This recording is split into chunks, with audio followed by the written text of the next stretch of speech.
Hello everyone. तो आज के इस वीडियो में हम लोग बात करने वाले हैं व्हाट इज एसएससी सीएचएसएल 2021 और 22 वाला एग्ज़ाम, मतलब कि जो 2021 का एग्ज़ाम है जो कि 22 में शेड्यूल्ड है, उसके बारे में बात करेंगे। सारी चीज़ें जो एक बिगिनर को जानने की ज़रूरत है इसके बारे में, ये एग्ज़ाम क्या होता है, किस तरह का होता है एग्ज़ाम पैटर्न, ये सब सारी चीज़ें। इसका जो फॉर्म फिलिंग है वो 1 फरवरी 2022 से स्टार्ट हो जाएगा और मई में इसका एग्ज़ाम शेड्यूल्ड है टियर 1 का।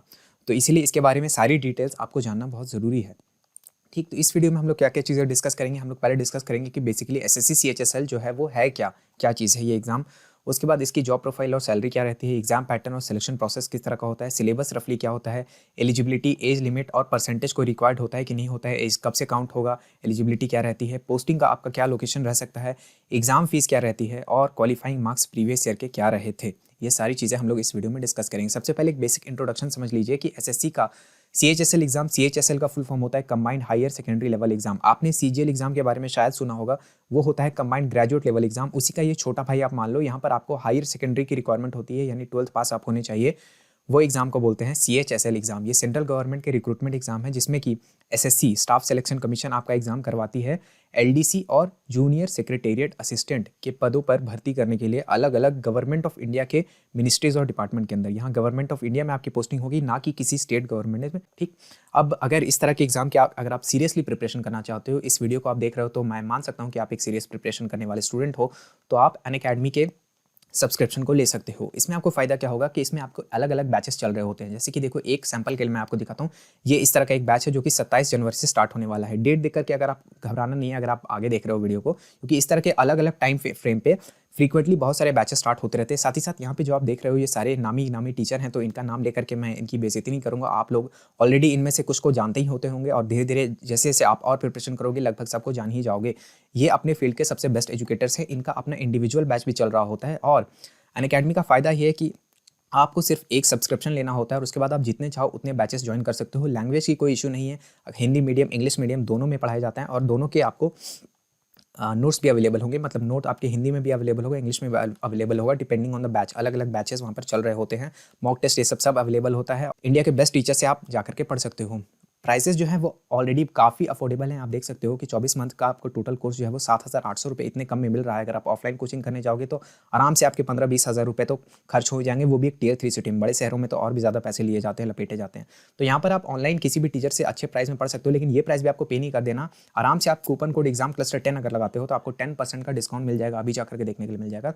तो अगर आप एग्जाम को लेकर के सीरियस हो, और यहाँ पर सिर्फ आपको एसएससी सीएचएसएल के नहीं, सीजीएल, स्टेनोग्राफर सारे बैचेस, यहाँ पर एमटीएस वगैरह के बैचेस भी मिलेंगे। तो एसएससी की पूरी प्रिपरेशन आपकी कंप्लीट हो जाएगी। आगे जितने एग्जाम्स है सबको आप कवर कर सकते हो सिर्फ एक सब्सक्रिप्शन लेकर के। तो अभी जाओ जाकर के एग्जाम क्लस्टर 10 कूपन कोड लगाओ और 10% डिस्काउंट पाओ, क्योंकि इंडिया के बेस्ट टीचर्स कहीं नहीं बल्कि यहीं मिलेंगे आप। अब थोड़ा जॉब प्रोफाइल समझ लेते हैं। देखो, इसमें एक तो पोस्ट होती है एलडीसी या फिर जेएसए वाली। जेएसए का मतलब जूनियर सेक्रेटेरिएट असिस्टेंट होता है। अलग अलग डिपार्टमेंट्स और मिनिस्ट्रीज होते हैं, जैसे कि एमईए वही वाली मिनिस्ट्री है जहाँ पर फॉरेन पोस्टिंग के चांसेस होते हैं। एलडीसी की भी फॉरेन पोस्टिंग लगती है, सीबीआई, इनकम टैक्स, आईबी और ऐसे बड़े बड़े और भी दूसरे कई सारे सेंट्रल मिनिस्ट्रीज और डिपार्टमेंट्स के अंदर आप जा सकते हो अगर आप इस जॉब को क्लियर करते हो, इस एग्जाम को क्लियर करते हो। तो आई बटन में आपको और एक वीडियो मिल रहा होगा, एक प्लेलिस्ट मिल रहा होगा जहाँ पर कि अलग अलग जो आपके डिपार्टमेंट्स है उसके अंदर बेसिकली क्या काम रहता है उसको डिटेल्स में डिस्कस किया गया है। सैलरी वगैरह और भी चीज़ें डिस्कस की गई हैं। ठीक, इसके अलावा PASA in department of post, ये वाली जॉब भी इसके अंदर कर सकते हो। या तो आपको ये मिल सकता है या तो PASA in department of post मिल सकता है। पीएएसए का बेसिकली मतलब है पोस्टल असिस्टेंट या sorting assistant, department of post. ठीक है, वही डाक विभाग की यहाँ पर बात हो रही है। और बहुत लोगों को कन्फ्यूजन रहता है कि पीएएसए इससे हट रहा है। देखो, बहुत सालों से हम लोग सुनते आ रहे हैं, लेकिन अब देखो हमारे पास कोई रिटर्न एविडेंस नहीं है जो आपको यहाँ पर दिखा सकते। अगर होता तो वो भी दिखा देते, और अगर मिलेगा फ्यूचर में तो दिखा भी देंगे। लेकिन निश्चिंत रहो, पीएएसए नहीं हटने वाला। इस बार भी इसकी वैकेंसी आएगी, क्योंकि सबसे ज़्यादा वैकेंसी पीएएसए की ही होती है। और एक पोस्ट होता है डाटा एंट्री ऑपरेटर का, हालांकि इसकी वैकेंसी ना के बराबर आती है। 5, 10, 15 इसकी वैकेंसी होती है, तो इसको उतना आप सीरियसली मत लो। हालांकि ये काफ़ी अच्छी वाली पोस्ट होती है। सीजीडीएस, सीएजी, इस तरह के अलग अलग मिनिस्ट्री और डिपार्टमेंट में डाटा एंट्री ऑपरेटर, नाम से ही आपको समझ में आ रहा होगा डाटा एंट्री का वर्क इसमें करना होता है। हालांकि इसकी वैकेंसी आजकल आनी लगभग बंद हो गई है, तो इसके बारे में आप लोग ना सोच करके पीएएस और एलडीसी के बारे में सोचिए। ये थोड़े ज़्यादा चांसेस है कि आप इन दोनों में से किसी एक में जाओगे। सैलरी जो रहती है वो 2400 ग्रेड पे इन पीएएसए और डीईओ, इन दोनों की 2400 रहती है। इन हैंड क्या रहेगा वो भी बताता हूँ, लेकिन ऐसे एक टेक्निकल टर्म्स में समझ लो। और 1900 ग्रेड पे की सैलरी होती है एलडीसी या फिर जेएसए वाली पोस्ट की। ठीक, रफली आपके 30,000 इन हैंड आती है एलडीसी में, अगर आप मेट्रो सिटीज़ में पोस्टेड हो। तो मेट्रो सिटी मतलब कि दिल्ली, मुंबई, इस तरह के सिटीज़ में अगर आप पोस्टेड रहते हो। और रफली 40,000 आपकी सैलरी बनेगी इन हैंड अगर आप पीएएसए या फिर डीईओ मेट्रो सिटी में पोस्टेड रहते हो तो। अगर आप डिटेल्स में अलग अलग सिटीज़ का ब्रेकअप देखना चाहते हो, एसएससी सीएचएसएल का लेटेस्ट सैलरी समझना चाहते हो, तो आई बटन में एक वीडियो और होगा, वहाँ से जाकर के आप डिटेल्स में समझ सकते हो। बाकी एक रफली ये समझ लो कि इतना आपका सैलरी रहेगा अगर आप मेट्रो सिटीज़ में पोस्टेड होते हो तो। अब एग्जाम का पैटर्न समझ लेते हैं और सिलेक्शन प्रोसेस के ऊपर भी बात करेंगे। देखो इस एग्जाम में टोटल 3 लेवल के एग्जाम होते हैं, एक टियर 1, एक टियर 2, एक टियर 3 होता है। टियर 1 ऑब्जेक्टिव लेवल का क्वेश्चन होता है, ऑब्जेक्टिव यानी मल्टीपल चॉइस के सवाल होते हैं। ये आपको कंप्यूटर पर जाकर के देना होता है। एक एग्जाम सेंटर आपको मिलेगा, सेंटर में जाना है, कंप्यूटर वहीं पे लगा हुआ रहता है, आपको लेकर के अपना लैपटॉप ये सब लेकर के जाने का जरूरत नहीं, वहाँ पे कंप्यूटर लगा रहेगा, बहुत सारे कंप्यूटर्स होंगे, आपको उस पर बैठना है और टिक करना है सारे क्वेश्चंस को कंप्यूटर की सहायता से। कंप्यूटर में ही आपके सवाल आएंगे, कंप्यूटर में ही आपको आंसर देना है और टिक करके सेलेक्ट करके आंसर देना है। साथ में आपको पेन और पेपर वहाँ पर मिलेगा रफ वर्क करने के लिए। 1 घंटे का आपका एग्जाम होता है, ठीक। टियर 2 का फिर इसके बाद एग्जाम होगा, ये डिस्क्रिप्टिव का पेपर होता है। इंग्लिश या हिंदी किसी एक लैंग्वेज में आप जा करके लिख सकते हो। डिस्क्रिप्टिव लिखने का मतलब है कि ऐसे और लेटर आपको लिखना होता है, पेन एंड पेपर मोड में ये होता है, ये कंप्यूटर बेस्ड नहीं होता। इसके बाद टियर 3 होता है जो कि सिर्फ आपको क्वालिफाई करना होता है। इसमें आपकी स्किल टेस्ट या कंप्यूटर प्रोफिशिएंसी टेस्ट, कहने का मतलब है यहाँ पर आपके टाइपिंग का टेस्ट लिया जाता है कि आपको टाइपिंग आती है कि नहीं आती है। मेरिट के लिए टियर 1 और टियर 2 केवल यही दोनों एग्जाम काउंट होते हैं। टियर 1 200 नंबर का होता है और टियर 2 होता है 100 नंबर का। ये 200 + 100 300 नंबर का एग्जाम हो गया। आउट ऑफ 300 आप जितना मार्क्स लाओगे उसके हिसाब से आपके फाइनल मेरिट बनेगी और उस मेरिट के हिसाब से आपकी रैंक बनेगी। उस रैंक के हिसाब से आपने जो प्रेफरेंस भरा होगा उसके हिसाब से आपको मिनिस्ट्री डिपार्टमेंट, पीए, एसए, एलडीसी ये सब। चलो नेक्स्ट बात करते हैं कि टियर 1 का क्या हाल रहता है। टियर 1 में आपके टोटल 4 सवाल पूछे जाते हैं। जनरल इंटेलिजेंस यानी कि रीजनिंग की यहाँ पर बात हो रही है, फिर जनरल अवेयरनेस यानी कि जीके की बात हो रही है, क्वांटिटेटिव एप्टीट्यूड ये कि मैथ्स है, इसमें बेसिक अरिथमेटिक स्किल्स आपके टेस्ट किए जाते हैं और थोड़ा सा ऊपर लेवल का सवाल भी होता है, बट सीजीएल टियर 2 जितना नहीं होता, तो इसके आपकी घबराने की जरूरत नहीं है।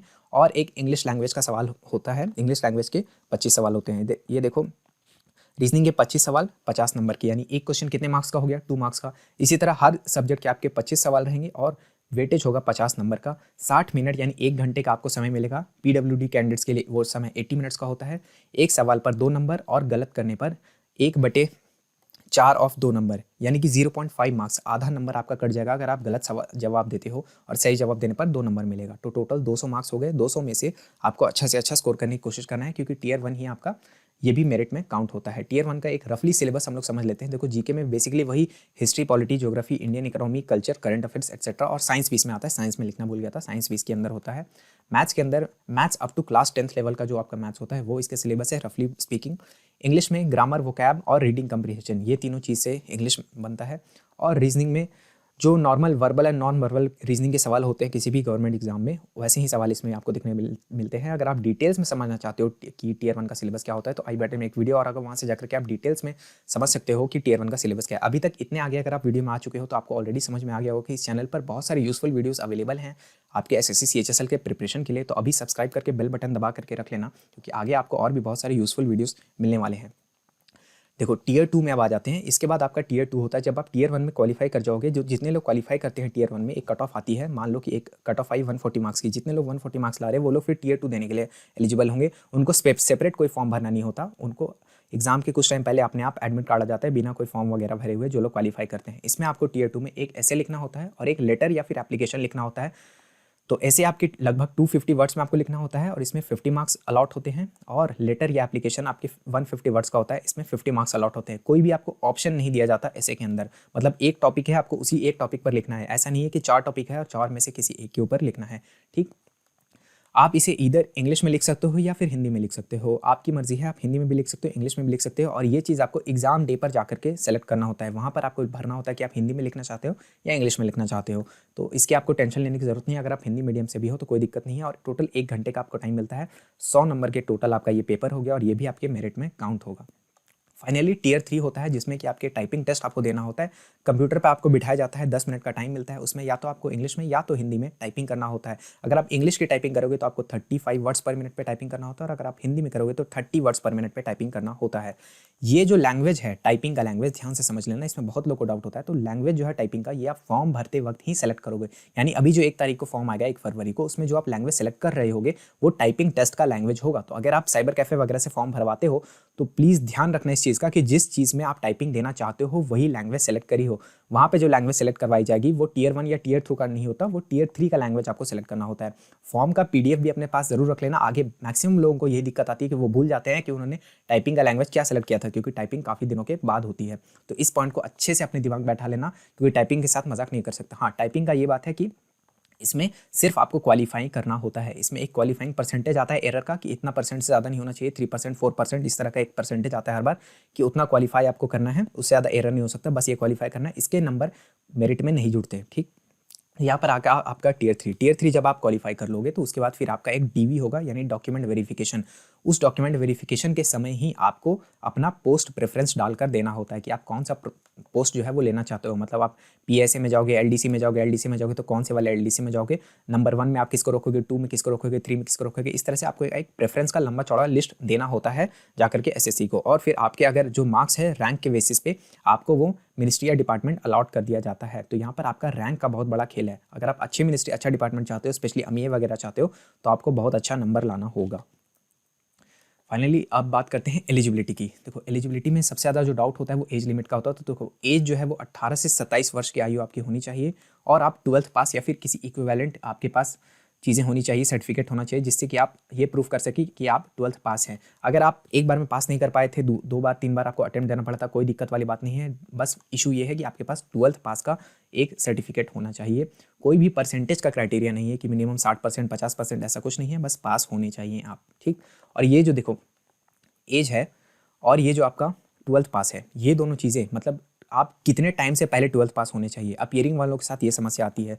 तो कट ऑफ डेट या तो आपके फॉर्म फिलिंग के last date cut off date होती है या फिर 1 जनवरी कट ऑफ डेट रखा जाता है। इस बार मोस्ट प्रोबेबली फॉर्म फिलिंग का लास्ट डेट ही रखा जाएगा, लेकिन अभी से कुछ कहना पॉसिबल नहीं है। 1 तारीख को जब फॉर्म आएगा तभी आपको डिटेल्स बता दिया जाएगा, लेकिन अभी मान करके ये चलो कि जो फॉर्म फिलिंग का लास्ट डेट होता है उससे पहले आपके पास 12th का सर्टिफिकेट हो जाना चाहिए। उस सर्टिफिकेट के अंदर 12th का जो डेट है वो फॉर्म फिलिंग के लास्ट डेट के पहले का होना चाहिए। साथ ही साथ आपका जो एज है वो 18 वर्ष से ज़्यादा होना चाहिए, 27 वर्ष से कम होना चाहिए। और उसके भी फॉर्म फिलिंग के लास्ट डेट को ही in general cut off date माना जाएगा, या तो इसको माना जाएगा या तो 1 जनवरी को माना जाएगा। तो जो फॉर्म आता है 1 तारीख को, तो उसके बाद आपको फर्दर अपडेट्स इसके ऊपर दे दिया जाएगा।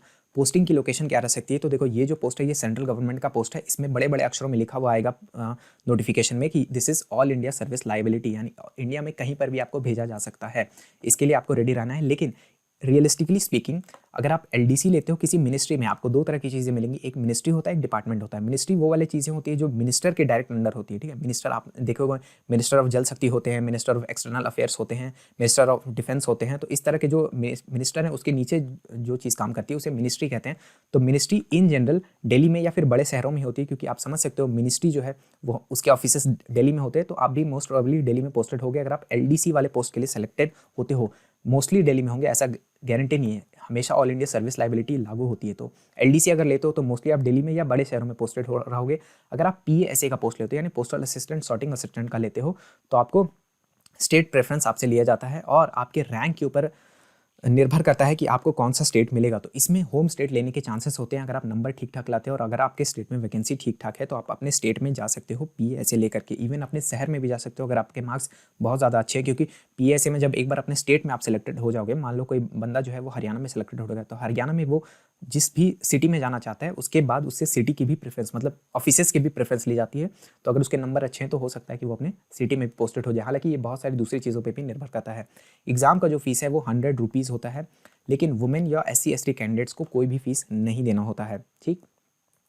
और क्वालिफाइंग मार्क्स की बात कर लेते हैं फाइनली। तो देखो टीयर 1 का जो कट ऑफ है यूजुअली 140 मार्क्स के आसपास रहता है यूआर के लिए, प्रीवियस ईयर का देख करके बताओ। लेकिन टीयर 1 कट ऑफ क्लियर करने से सिर्फ होता नहीं है, फाइनली आपको आउट ऑफ 300 में आपका मेरिट बनता है। और सीएचएसएल 2018 का अभी तक फाइनल रिजल्ट आया है, 2019 का अभी तक नहीं रिजल्ट आया है फाइनल, तो उसको नहीं बता सकते। लेकिन सीएचएसएल 2018 के अकॉर्डिंग 212 नंबर पर आपका कट ऑफ हुआ था यूआर कैटेगरी के अंदर, ठीक है। तो अगर इतने ज़्यादा नंबर आप लाना चाहते हो तो आपको एक चीज़ समझनी पड़ेगी कि इस एग्ज़ाम को क्रैक करने की सही स्ट्रैटेजी क्या होती है। और अगर आप ये सही स्ट्रैटेजी समझना चाहते हो तो यहाँ पर एक वीडियो और होगा, उस वीडियो को देख करके आप अच्छे से समझ पाओगे कि कैसे इस एग्ज़ाम की प्रिपरेशन करना है और एक अच्छा मार्क्स लाना है। क्योंकि 212 देखने में वैसे कम लग रहा होगा, लेकिन ये काफ़ी अच्छा खासा नंबर होता है और लाने में हालत ख़राब हो जाती है। तो इस वीडियो को देख करके आप समझ सकते हो। आई होप आपको वीडियो देख करके सारी चीज़ें समझ में आई होगी। अगर आपका कोई और डाउट रह गया है तो कमेंट सेक्शन में जा करके पूछ लीजिए। चैनल को सब्सक्राइब कर लीजिएगा, क्योंकि इस तरह के और सारे वीडियोज़ आपको अवेलेबल हैं। एक प्लेलिस्ट भी होगा जहाँ पर एसएससी सीएचएसएल 2021-22 का सारा अपडेट्स आपको मिलता रहेगा, तो वो प्लेलिस्ट को भी रेगुलरली फॉलो करते रहिएगा।